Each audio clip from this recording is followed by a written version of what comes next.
ప్రపంచంపై అత్యంత ప్రభావం చూపిన వ్యక్తుల్లో డాక్టర్ బిఆర్ అంబేద్కర్ ఒకరని అన్నారు టీఎస్పీఎస్సీ చైర్మన్ గంటా చక్రపాణి. అంబేద్కర్ చదువుకున్న యూనివర్సిటీ ఆయన జీవిత చరిత్రను పాఠ్యాంశాన్ని చేర్చి గౌరవించిందని గుర్తు చేశారు. 250 సంవత్సరాలుగా చదివిన గ్రాడ్యుయేట్స్ లో బయటికి వెళ్లిపోయిన తర్వాత వాళ్ళు చదువంటే వాడు బాగుపడడం కోసమని అనుకుంటాం కానీ ప్రపంచాన్ని బాగు చేసినటువంటి వాళ్ళు ఎవరు అని అంటే 64 మంది వాళ్ళకి ప్రపంచవ్యాప్తంగా 250 సంవత్సరాల్లో తేలినారు.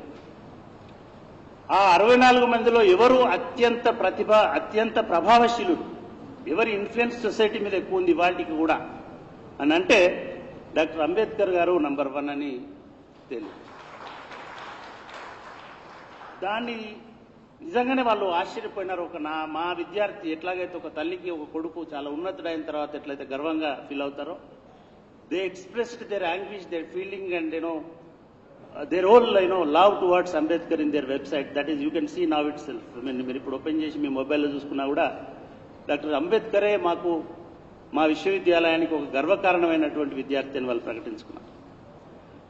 ఏ యూనివర్సిటీలో అయితే అంబేద్కర్ పాఠాలు చదువుకున్నాడో ఆ యూనివర్సిటీలో ఇవాళ అంబేద్కర్ పాఠ్యాంశాలని చేర్చినారు. అలిగినేషన్ ఆఫ్ కాస్ట్ అనేటువంటి ఒక క్లాసికల్ గ్రంథం ఏదైతే ఉందో దాన్ని ఇవాళ కొలంబియా యూనివర్సిటీ వాళ్ళ కరికులంలో భాగంగా బోధిస్తున్నారు.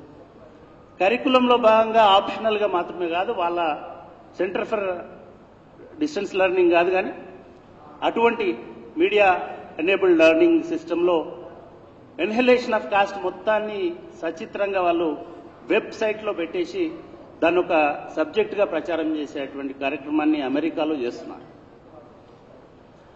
అట్లా చేయడమే కాకుండా అంబేద్కర్ ఏ మూలకైతే కూర్చొని ఆ లైబ్రరీలో పరిశోధన చేసినాడో నాకు కూడా అవకాశం వచ్చింది. అక్కడికి వెళ్ళి కొలంబియాలో అది చూసేటువంటి అవకాశం వచ్చింది నాకు.